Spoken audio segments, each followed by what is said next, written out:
बॉलीवुड में सॉन्ग्स जितने इम्पोर्टेंट होते हैं उतना ही इम्पोर्टेंट होता है उसका म्यूजिक कंपोजर। जी हाँ, सॉन्ग्स और पिक्चर को तभी क्रेडिट्स मिलता है जब गाना बनाने वाले उतने कलाकार हो और उतने अच्छे हो। आज हमारे साथ एक ऐसे ही म्यूजिक कंपोजर है। गाइस, वेलकम टू फिल्मी मंत्रा। Thank you. Thank you. Okay, so talking about this composition about runningshaadi.com, how it happened?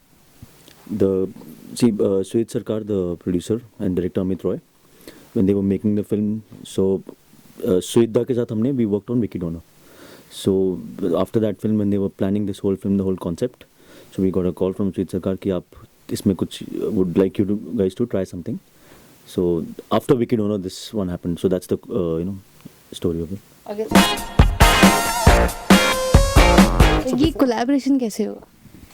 Collaboration actually Abhishek Akshay as music composer duo तो थोड़ा न्यू कोलैबोरेशन है विकी डोनर से. That was our first film, but otherwise we been associated with the advertising. We been a part of advertising industry and plus we started our careers as in amateur bands, rock bands back home in Delhi. तो वहाँ से 17, 18, 20 साल हो गए मेरे ख्याल से एक दूसरे को जानते हुए. तो एसोसिएशन और कोलैबोरेशन पे तो बहुत सालों से था, बट एज अभिषेक अक्षय तकरीबन 4 साल.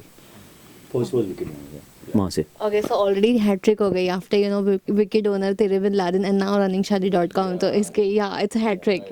So okay, so इसका जो सॉन्ग है बपीदा के साथ जो कंपोज किया है, तो कितना टाइम लगा वो गाना बनाने के लिए? मतलब जनरली एक महीना तो हम लोग बैठते हैं, 3-4 हफ्ता we sit and experiment on sound और क्या करना है. तो तीनों गानों को आप मिला के बोल सकते हैं 1 महीने के आसपास हम बैठे थे. Basic structure and melody good enough to present it to the director. उसके बाद फिर we produce it and record. वो आगे का 3 हफ्ते से 1 महीना to get the tune right. Okay, so आप दोनों के कभी ऐसे कुछ क्लैशेस या फिर कुछ ऐसा नहीं होता है, आपको कोई चीज़ अच्छी लगी तो आपको नहीं पसंद है, तो वो आप कैसे फिगर आउट करते हो? नहीं, अगर क्लैशेस नहीं होंगे तो फिर इसका मतलब कुछ गड़बड़ है. कहीं लड़ाई वड़ाई नहीं हो रही है, क्लैश नहीं हो रहे हैं, तो फिर तो कुछ गड़बड़ है. मतलब फिर हम एक दूसरे से झूठ बोल रहे हैं है ना. फिर हम झूठ ही बोल रहे होंगे. तो इसलिए होता है, ज़रूर होता है. बट बहुत बार हुआ है कि हम एक दूसरे को एड्रेस नहीं कर पाए, और बहुत बार हुआ है कि हमने, पता है कि ये बहुत ही it's like a process, evolutionary process है. आप ऑन द जॉब सीखते हैं. हम दोनों के टेम्परामेंट थोड़े अलग हैं.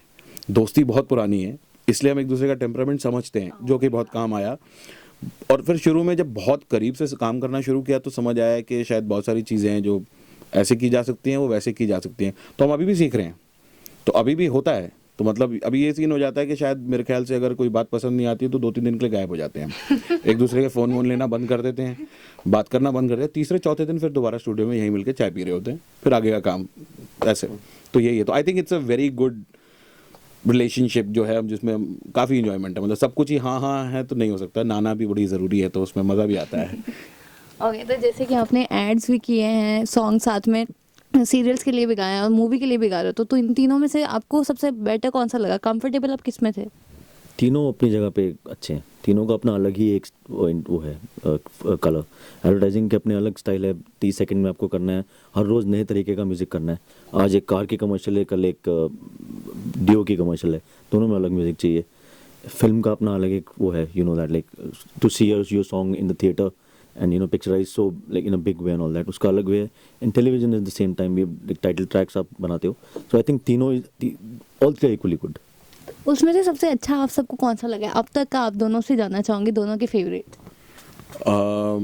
मतलब कमर्शियल्स कमर्शियल्स तो एक्चुअली वही वाली बात हो जाएगी कि वो जैसे बचपन में भी हम बता रहे थे कि मम्मी को पूछते थे कि आप वो भाई फेवरेट है या मैं हूँ, तो मम्मी कहती थी कि भाई उंगली काटेंगे तो खून उतना ही निकलना है.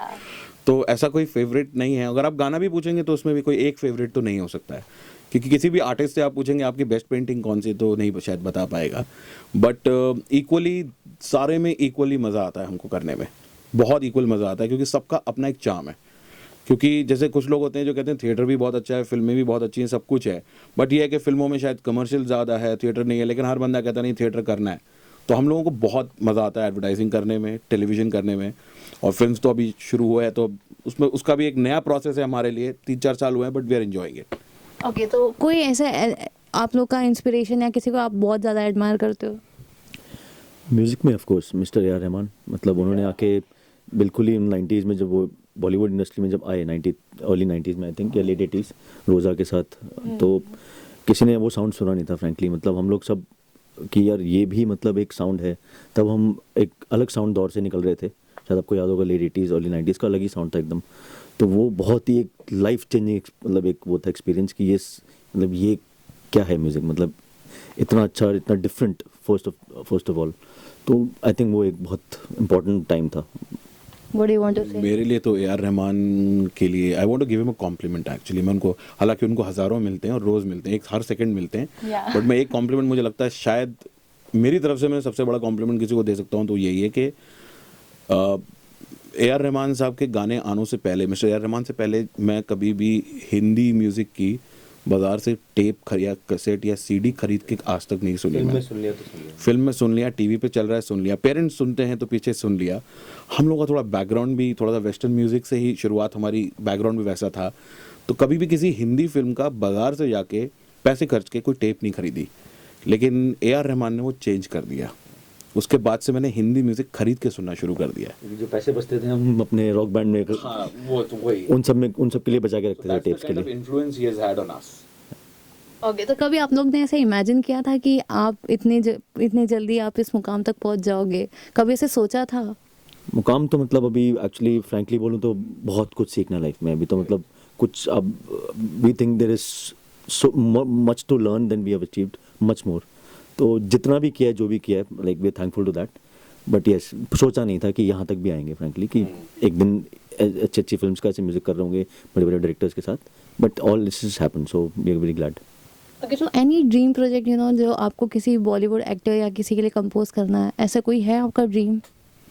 ड्रीम प्रोजेक्ट्स बहुत हैं, बट एक किसी पर्टिकुलर एक्टर के साथ या पर्टिकुलर डायरेक्टर के साथ करना है ऐसा कोई एक नहीं है।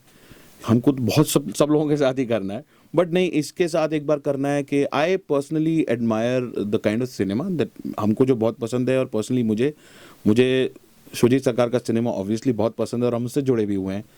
तो और मुझे अनुराग कश्यप का फिल्म मेकिंग बहुत पसंद है, दिबाकर बैनर्जी का मुझे बहुत पसंद है।